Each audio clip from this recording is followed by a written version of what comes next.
Halo, selamat berjumpa kembali ya, di Agung SS Oil Gas Mine Lord Channel, di mana kita akan mengupas atau membicarakan atau mempresentasikan, bertukar pikiran atas kejadian yang mutakhir yang kaitannya dengan geopolitik, ya kan, di mana kami dulu mengambil Hukum Publik Internasional, Fakultas Hukum Universitas Indonesia, itu di mana salah satu mata kuliah yang harus diambil adalah hubungan internasional.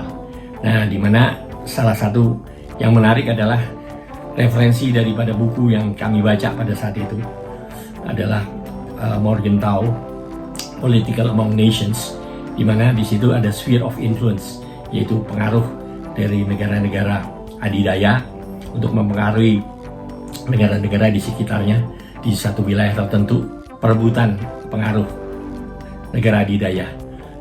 Dan hal ini adalah terkait dengan ditariknya seluruh total tentara Amerika dan sekutunya ya, dari Afghanistan tanggal 31 Agustus 2021. Itu adalah berdasarkan Joe Biden meneruskan kesepakatan perjanjian yang telah dibuat oleh presiden sebelumnya, yaitu Presiden Trump dengan pihak Taliban. Yang menarik, pihak Afghanistan sama sekali tidak diwakili oleh pemerintahan Afghanistan yang didukung oleh Amerika pada saat itu, ya. Nah, sehingga di Doha itu bulan Februari tahun 2020 itu Trump mengadakan perjanjian dengan Taliban. Dan secara perspektif hukum internasional khususnya, itu juga kelihatan bahwa Taliban itu eksis, artinya dia menjadi satu pihak untuk bernegosiasi terkait dengan hal yang sangat penting. Kenapa sangat penting? Karena melibatkan penarikan total seluruh tentara Amerika Serikat setelah berperang 20 tahun di Afghanistan, ya. 20 tahun di Afghanistan, yang dimulai dari dulu waktu keterlibatan Rusia, yang dimana Amerika pada saat itu membantu Mujahidin untuk membebaskan Afghanistan dari pendudukan Rusia Soviet. Pada saat itu namanya masih Uni Soviet. Nah, emang pada saat itu superpower perang dingin utara selatan adalah antara kekuatan superpower Amerika dan Amerika Serikat dengan Uni Soviet, dengan Pakta Warsawanya, Amerika dengan NATO-nya.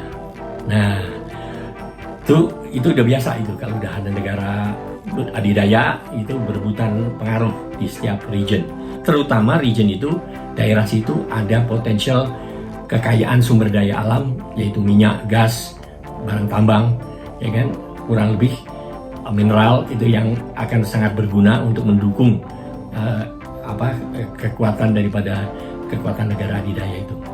Nah, sekarang ini kita lihat bahwa antara muncul kekuatan dunia yang baru, yaitu Republik Rakyat Cina, di mana sistemnya beda sama Amerika.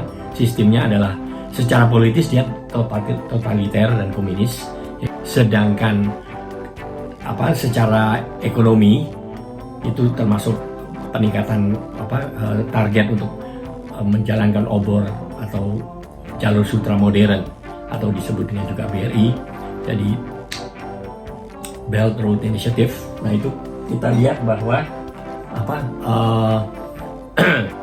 mereka itu campur, artinya secara politik otoriter dan komunis, ya kan, satu arah gitu kan.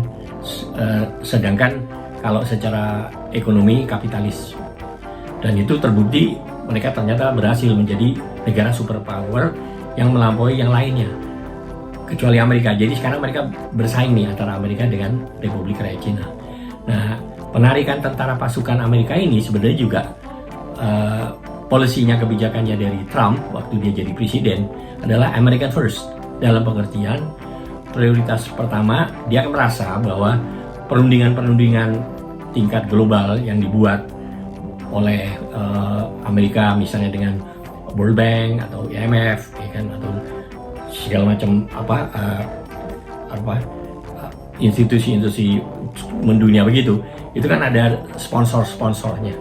Nah, Amerika merasa bahwa sponsor, terutama sponsor keuangan ya, dana ya, itu dia merasa sponsornya besar, tapi apa yang dia peroleh daripada apa yang ditandatangani dalam masalah itu kok menurut Trump Amerika kayaknya sangat lemah dan banyak dirugikan, sehingga dia merombak semua hal tersebut, dan itu banyak negara yang terkena, terutama juga misalnya dengan Republik Rakyat Cina, sehingga akhirnya perang dagang mulai terlihat sangat santer. Nah, ini yang menyebabkan salah satu juga efisiensi atau pengurangan dana-dana tadi, termasuk dana mengurangi dana militer keterlibatannya di Afghanistan, karena dia akan konsentrasi ke hal yang lain. Nah, konsentrasinya itu seperti waktu di Saigon, mereka tuh tadinya kan perang ideologi, yang satu komunis, yang satu kapitalis atau demokrasi. Nah, ini waktu itu, waktu zamannya perang utara selatan itu termasuk di Saigon, itu mereka kan menganut ideologi komunis. Nah, tapi akhirnya Amerika pada saat itu waktu zamannya banyak hippies gitu ya. Nah, itu banyak demonstran juga. Nah, itu akhirnya diputuskan untuk menarik pasukannya dan dialihkan ke Timur Tengah, karena di Timur Tengah ada sumber daya, migas, lebih konsentrasi akhirnya ke sana untuk menjamin apa? Untuk menjamin kelancaran daripada logistik distribusi daripada pelayan daripada fuel, ya kan, fosil, artinya bensin. Untuk apa? Untuk mempersenjatai, untuk memperlengkapi industri, untuk memberikan energi kepada industri-industri mereka, maupun juga kepada kapal perang mereka. Nah, di mana kurang lebih biasanya kalau negara besar itu adidaya itu, kalau kapal terbangnya itu di energinya adalah dengan fuel, ya kan, dengan solar, aftur atau apa. Artinya semua yang berasal dari fosil. Nah, tapi kalau penggerak kapal induknya itu kan mereka ada 7 fleet, jadi ada 7 kapal induk negara adidaya Amerika itu, ya kan. Nah, di mana kapal-kapal induk itu sebenarnya dijalankan bukan dengan fuel, tapi lebih dijalankan dengan nuklir. Nah, kenapa hal itu diperlukan? Nah, karena itu sebenarnya menggantikan pulau. Jadi artinya karena mereka investasinya di mana-mana nih di luar negeri, ya kan. Nah, karena investasi mereka di mana-mana, terutama melalui perusahaan-perusahaan besarnya Amerika, ya, dan kebanyakan dia konsentrasi banyak di minyak dan tambang, ya. Ada 7 sister companies lah dari mereka. Nah, itu dari zamannya waktu Indonesia masih diduduki oleh pemerintah Hindia Belanda, pada saat itu masih Hindia Belanda, dan diduduki oleh VOC maupun oleh pemerintah Belanda. Nah, pada saat itu perusahaan-perusahaan Amerika itu sudah ada di dalam bidang perminyakan dan pertambangannya. Nah, itu dan pada saat itu waktu tahun 1899 kalau nggak salah.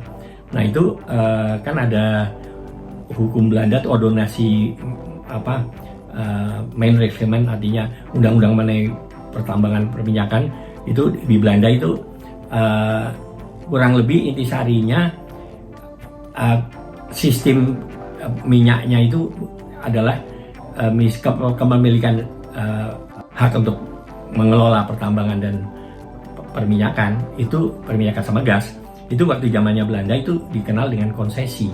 Nah, di mana konsesi itu diatur bahwa satu warga negara Belanda, Hindia Belanda, maupun warga negara Belanda maupun penduduk yang bukan nasional Belanda, ya kan, dan juga perusahaan-perusahaan Belanda, baik perusahaan dari Belanda yang dibentuk di Belanda maupun perusahaan yang dibentuk di sini di Hindia Belanda, pada saat itu kan namanya Hindia Belanda. Jadi mereka merasa ini adalah daerah Hindia Belanda, gitu kan, East Indies lah, gitu kan, ya. Nah itu ada juga peraturannya itu. Nah sehingga kita lihat dari konsep-konsep pertambangan itu kan sudah pernah ada, terutama di misalnya ada timah ya di Bangka, Belitung, ya kan, misalnya di situ ada, ya kan, kita lihat. Nah itu kembali ke masalah kekuatan Amerika sebagai adidaya tadi, itu sekarang berhadapannya bukan dengan Rusia lagi, atau tidak yang ideologi komunis, tapi lebih ke arah masalah-masalah kekayaan alamnya, ya kan, kekayaan alamnya yang terutama yang dilalui oleh ini jalur sutranya, One Belt One Road atau jalur sutra modernnya yang diperkenalkan oleh Presiden Cina Xi Jinping, ya kan, pada tahun 2013 itu kan kemarin udah di presentasi yang baru lalu kita udah kasihlah peta-peta itu, jalur-jalur untuk obor tadi. Nah itu sehingga mereka akhirnya menjadi negara adidaya, kan artinya itu sudah menunjukkan mereka negara adidaya, si Republik Rakyat Cina. Jadi dia mengalahkan yang lain. Eropa pun digabung kalah sama Republik Rakyat Cina, jadi Uni Eropa masih kalah tuh sama Republik Rakyat Cina. Bayangin kalau umpamanya secara mata uang kan intinya yuan, kalau ini kan dolar. Tapi kalau secara Eropa itu harus gabung, harus bentuk Uni Eropa membentuk mata uang euro, artinya keroyokan lah. Jadi supaya memperkuat kedudukannya terhadap dolar. Nah terkait dengan dolar tadi itu kan dulu waktu zamannya Nixon, tadi sebelumnya zaman Nixon itu masih ada backup emas lah di bank-bank untuk back to back gitu loh, daripada itu. Jadi kalau ada rush daripada para nasabahnya, masih ada kekuatan emasnya, ya, deposit emasnya di backup situ. Nah tapi waktu zamannya Presiden Nixon itu nggak ada, sehingga mereka kekurangan emas, batangan emas ya. Nah karena emas itu kan stabil. Nah itu akhirnya jadi di-pack dengan atau dikaitkan akhirnya dengan petrodolar. Artinya 7 besar perusahaan Amerika tersebut kalau menjual kepada para pembelinya itu harus dengan dolar pembeliannya, oleh pembelinya itu di transaksinya itu bayarannya dengan dolar. Nah ini waktu itu yang mengkhawatirkan negara-negara seperti Eropa, karena mereka juga butuh kan minyak dan gas, dan mereka juga mengharapkan adanya dari Timur Tengah situ. Nah sehingga kan itu tinggal nyebrang tuh dari lautan tuh ke Eropa sama itu. Makanya kalau refugees kan banyak yang mencoba untuk naik kapal menyeberang dalam keadaan situasi kayak sekarang ini kan. Nah itu kalau zaman dulu itu, kalau Eropa misalnya dia kalau mau beli minyak, gas, sumber daya alam lah ya, itu dari Irak atau dari negara Libya, sepakat untuk membeli dengan bukan mata uang US dollar tapi mata uang euro gitu, dan itu disepakati. Dan itu makanya di situ kelihatan bahwa ya itu hukum alam aja lah, di seluruh dunia itu selalu ada negara-negara yang ingin menjadi penguasa di wilayah tertentu, terutama yang ada kandungan-kandungan deposit ya, minyak, gas, tambang. Nah kalau zaman dulu kan kalau umpamanya dia nggak bisa mengadakan perjanjian, ya, dia langsung duduki aja gitu, diduduki, dijajah. Ini bahwa hal-hal tersebut tuh sekarang sudah nggak boleh dong, imperialis kayak gitu kan. Nah itu kan dulu makanya di Afrika, kayaknya dia di dunia ini di petak-petak gitu loh, deposit kekuatan. Sebelumnya kalau yang dulu sekali waktu di Indonesia diduduki sama VOC itu kan, itu waktu itu rempah-rempah, artinya kekayaan rempah-rempah, sehingga di Belanda itu kan dari sini diambil ke Belanda, dari Belanda itu mereka menjadi pintu gerbang daripada rempah-rempah ke seluruh dunia, karena rempah-rempah itu kan untuk masak, dan itu sangat perlu dan sangat penting, ya kan. Nah tambang itu baru kurang lebih pada abad ke-18. Kalau yang rempah-rempah tadi itu abad ke-15 kalau kita lihat ya dari sejarah. Ini menarik untuk lihat sejarahnya kan, sejarah abad ke-15, abad ke-18. Nah, kalau sekarang kan udah abad 21. Nah, makanya Republik Rakyat Cina karena sekarang sudah merasa kuat dan memang terbukti kuat, Rakyat Cina yang ideologinya adalah, politiknya adalah totaliter komunis, Nah itu secara bisnisnya mengekspansi kekuatan dagangnya, perdagangannya, bisnisnya, investmentnya itu memakai sistem kapitalis. Jadi sangat unik kan, dan itu berhasil mereka. Jadi, sekarang kelihatan sekali bahwa Amerika akan berhadapan, USA akan berhadapan dengan Republik Rakyat Cina sebagai superpower. Tadinya kan saingannya adalah itu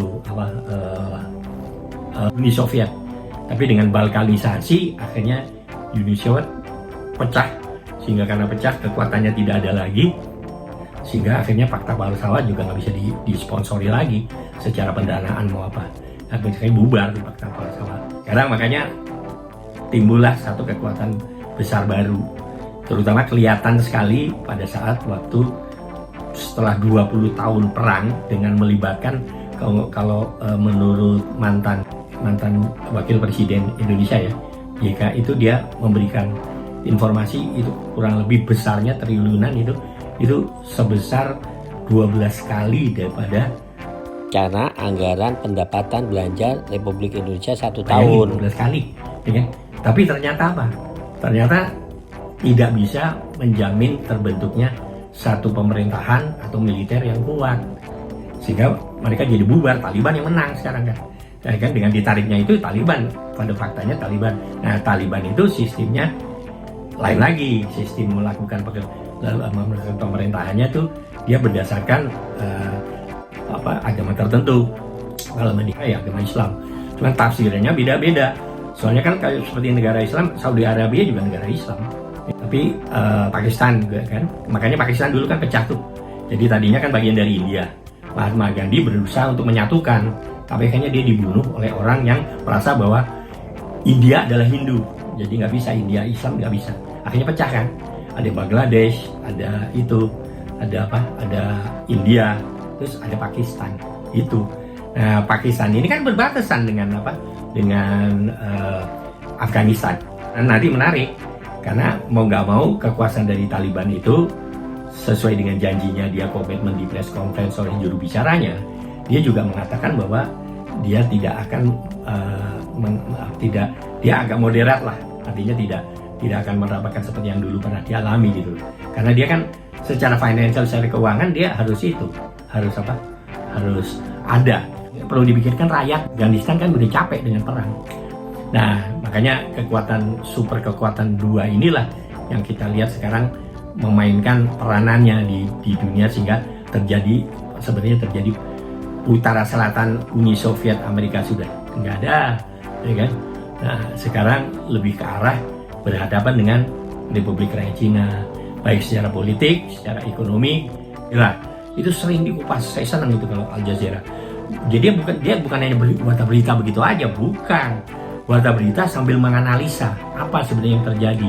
Dia kumpulin tuh. Nah, biasanya seperti yang Al Jazeera itu, orang-orang itu yang terkumpul itu orang-orang dari jurnalis yang tidak mau terikat dengan kekuatan modal. Mereka pengen merdeka gitu, ya kan? Walaupun mereka misalnya di New York Times atau apa kan, tapi mereka tuh benar-benar, mereka kan jurnalis perang lagi, mereka tahu keadaan di sana, apa yang terjadi segala macam, sehingga mereka bisa lihat, wah ini sih kayaknya ada lobbying katanya ada political engineering nih, perangnya diadain mungkin untuk supaya persenjataannya laku lah, dicoba di sana lah, apa segala macam kan. Nah, makanya itu cuman nggak diberitain, tapi kalau di Al Jazeera itu saya senang karena ada episode 1, episode 2 gitu ya, yang kurang lebih intisarinya pada saat itu dibicarakan mengenai antara di Kongres sama ini kan lobbying tuh waktu perang di Irak misalnya. Nah, itu kan dibilang ada senjata pemusnah massal, nggak terbukti, ya kan? Itu hanya akal-akalan aja supaya bisa ke sana. Maksudnya ya ada potensi minyak dan oil lah. Ntar dibilang ini loh hoax segala macam. Tapi kenyataannya mainstream yang seperti Al Jazeera itu sangat BBC, ya kan? Hard Talk misalnya kan, kalau ini Al Jazeera gitu kan. Terus senang kita ngelihatnya karena ada jurnalis yang nggak bisa dibayar pakai uang untuk ngomong gitu, kan harus cover both side, dan juga termasuk hal-hal yang kurang lebih dirasakan ada hal-hal yang nggak benar gitu loh. Makanya kalau kupasan berita-berita internasional itu kan kayak CNN. Nah, sekarang juga ada China Television, China Global Television Network. Oh itu ada itu. Mereka juga punya aliran dari Korea, Japan juga ada news. Jadi, nah kalau seperti China Global Network TV, itu menarik juga. Kenapa? Yang kasih analisa-analisanya selain orang Cina, itu banyak orang-orang asingnya, termasuk orang Amerika, orang Inggris, segala macam yang kerja di situ. Karena kan kalau itu kan profesi saja. Jadi profesi, kalau dia bisa menyalurkan profesinya, dia bisa di hire oleh siapapun, tergantung, ya kan? Nah, kembali ke masalah kekuatan adidaya ini, kita lihat aja sekarang perkembangannya, ya kan? Dan kita berada emang di tengah-tengah. Itu ada waktu episode yang lalu saya bilang bahwa Indonesia berada di tengah-tengah pusaran perebutan perebutan pengaruh kekuatan dari negara adidaya, dari Republik Rakyat Cina dan dari USA, kurang lebih begitu. Nah itu terjadi mana-mana, bukan hanya di Indonesia aja, ya kan, di negara-negara banyak gitu kan. Nah yang ramenya waktu Timur Tengah heboh gitu segala macam, refugees yang banyak lari kan akhirnya ke Eropa juga, ya ke Paris, ya ke Jerman, ya kan akhirnya, padahal itu negara-negara yang tadinya menduduki Afrika untuk ambil atau deposit minyaknya, tambangnya, emasnya, ya kan. Sekarang jadi emang di dunia tuh berputar-putar kayak begitu saya lihat, artinya, ya kan. Karena ya dunianya hanya ganti acara aja. Yang tadinya kerajaan sekarang republik, gitu kan, ya kan. Jadi artinya semua dinasti-dinasti, elit oligarki itu bisa di mana-mana. Mau itu pakai payung apa juga ada, tinggal lihat aja foldernya apa gitu. Nanti ada golongan elit tuh, golongan elit oligarki yang kurang lebih yang menguasai kekuasaan di superpower itu. Jadi ada superpower nih, harus ada pendanaannya nih. Nah di pendanaannya ini itu kan hanya dana, tapi dana kan perlu untuk pelindungan dari mana? Kalau umpamanya dia terlihat korupsi kayak apa segala macam, atau tidak etis segala macam, nah dia perlu bantuan suara di mana? Bantuan suara dari DPR atau parlemennya. Itu sama di Amerika, di Indonesia segala macam kita lihat. Udah gitu ditambah TV-nya kayak di Amerika nih, kita lihat, ya kan, ada Fox News. Itu pro banget tuh kalau Fox News sama Trump. Udah dari Republik kan. Kalau yang satunya lagi lain, kalau CNN lain lagi. CNN tuh dari Demokrat, dari Joe Biden, Hillary, ya kan. Ya pokoknya begitulah. Kalau udah itu terus akhirnya lama-lama ini televisi punya suara, tapi suaranya hanya untuk menggaring ke arah partainya yang dia dukung. Jadi untuk rakyat Amerika sendiri gimana gitu loh, ya kan? Nah makanya kita lihat di sini, demokrasi itu artinya apa sih sebenarnya? Kan gitu. Artinya demokrasi kekuatannya ternyata didukung oleh kekuatan politik. Apalagi kalau di Indonesia ada money politik, itu artinya kalau ada giliran butuh itu terus pakai dijajanin apa segala macam, tete bengit, kasih sembako kayak apa segala macam. Nah itu kan nggak bener, ya kan. Tapi ya begitulah. Jadi demokrasi sama demokrasi barat mau diikutin di sini nggak siap, ya kan. Artinya perusahaan kayaknya juga dari mana gitu. Makanya dulu ada Washington be fine behind the closed door. Nah itu Nixon tuh, filmnya seru tuh, ya kan. Nah oke lah, mungkin udah kebanyakan juga kepanjangan.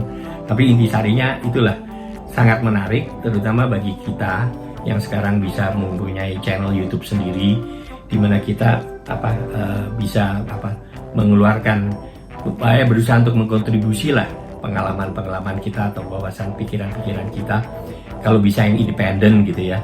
Karena pertanggungjawaban kita kan pada akhirnya kepada kepercayaan kita masing-masing, ya kan. Kita lihatlah perkembangan daripada peta kekuatan adidaya, ya kan. Jadi pasti ada habisnya gitu, artinya ada habisnya tuh nanti digantikan oleh kekuatan yang mana lagi gitu kan. Kan dulu ada Uni Soviet ya, kuat kan dulu, ya kan. Dan itu kan kurang lebih karena prinsip-prinsip dasar dari mengelola setiap negara itu punya pikiran sendiri-sendiri. Yang mungkin idenya bagus-bagus gitu. Yang tadinya, wah nih ada, kan gini, begitu ada mesin uap, ada industri. Begitu ada industri, ada majikan, ada kapital. Nah terus bagaimana rakyatnya gitu kan? Rakyat yang dipekerjakan di sana misalnya. Kalau enggak mereka perlu lahannya ada hukum adat, di mana hukum adat di daerah tempat itu mempercayai bahwa tanah ini tanah leluhur segala macam, ya kan? Ada hukum adatnya lah, ya kan? Nah itu bisa tabrakan nilai-nilai itu di semua tempat, bukan hanya di Indonesia, di seluruh dunia itu kita bisa lihat gitu, ya kan? Yang jadi dunia yang cuma satu, ya kan? Tapi tempat kekayaan alamnya juga di situ-situ lagi. tinggal ganti pemain dan kurang lebih seperti kalau minyak itu kan kalau udah pakai habis udah, ya kan, non recoverable, ya, tidak tergantikan. termasuk kekayaan sumber-sumber daya itu kalau dihabisin ya habis. Kalau pohon kan bisa ditanam, cuma tanamannya kan lama jangka panjang. Hutan dihabisin, nanti perlu berapa lama kan, ya kan, berapa lama untuk bisa tumbuh lagi, ya kan. Nah itu kurang lebih gitulah. Jadi semua tuh ada apa? Harus ada etika juga, ya kan, harus ada moral juga, tapi juga harus ada akal pikiran, teknologi, bagaimana financial engineering yang tidak merugikan orang. Jadi memberdayakan gitu kan ada teknologi, ada modal uang, pendanaan gitu kan, tapi juga ada etika, terus ada kesepakatan perjanjian di antara para pihak sebagai sesama investor. Yang satu biasanya host, tuan rumah, ya kan, kalau menerima investor asing itu kan ada yang tuan rumahnya, ada orang yang mau invest. Nah tergantung investnya apa, bisa investnya gue perlu batu bara nih di negara gue, kalau gue ngandelin pengusaha-pengusaha ini repot, udah sekalian gue bikin perusahaan di situ gitu, nanti tinggal diambil ya, kalau nggak pabrik, pokoknya intisarinya ada investment, ya kan, ada perdagangan. Nah kalau dagang tuh jual beli dagang aja, ya kan, jadi barang-barang dari mana dikumpulin gitu, dijual-jualin di situ. Kalau secara pulau tuh Hong Kong, ya kan, Singapura, Dubai, ya kan. Saya pernah, soalnya alhamdulillah 14 hari saya di Dubai waktu itu, diminta lah, ya kan, untuk melihat bagaimana tuh kemungkinan melakukan investasi bagi engineer, arsitek, konsultan tuh. Karena pada saat itu tahun 2007 itu kurang lebih bangunan-bangunan di Dubai itu pengennya tinggi-tinggi, syekh-syekhnya itu pengennya, pokoknya mimpi mereka tuh kalau pengen apa nyebutin, mereka bangun tuh. Nah bangun kan perlu duit, nah duit terus ada kontraktor perlu bangun. Nah pada saat itu Indonesia pengen juga ikut mendapat kue di situ gitu, makanya harus ada buku buklet yang Malaysia kan ngeluarin bukunya. Nah Indonesia juga pengen, nah, makanya dipikirin beberapa tim, termasuk alhamdulillah saya pada saat itu, tapi mewakili terkait dengan aspek hukumnya, ya kan. Tapi karena kebetulan pernah jadi anak diplomat bahasa Inggris gitu, nah alhamdulillah pada saat itu menjadi pernah lah ke sana. Nah itu semua pada akhirnya sama ya. Artinya waktu di Dubai itu, waktu tahun 2007 itu 1 ton emas dari 8 ton yang beredar ya, bukan yang ditaruh di bank ya, yang beredar itu ada di Dubai. Iya pada saat itu, ya kan. Terus karena itu construction lagi booming, itu waktu itu di Dubai 25% dari crane yang aktif, ya kan, dari seluruh dunia nih ya, yang aktif itu 25% di Dubai tahun 2007 ya. Terus setelah itu ada Krismon kayaknya, ya kan? Ada financial problem juga pada saat ini. Dicukupkan sekian dulu untuk presentasi ini. Jadi mudah-mudahan ada manfaatnya, ya kan. Kalau sekiranya ada manfaat, ya silahkan di like, ya kan, dan di subscribe, ya kan. Terus juga ada belnya dipencet, itu notification. Artinya kalau ada episode baru gitu, terus nanti dikasih tahu notification dan membuat satu episode baru lagi gitu. Dan biasanya kita melinkkan dengan blog kita yang ada, mungkin karena blog itu udah dari tahun 2009 itu. Terima kasih, thank you for watching.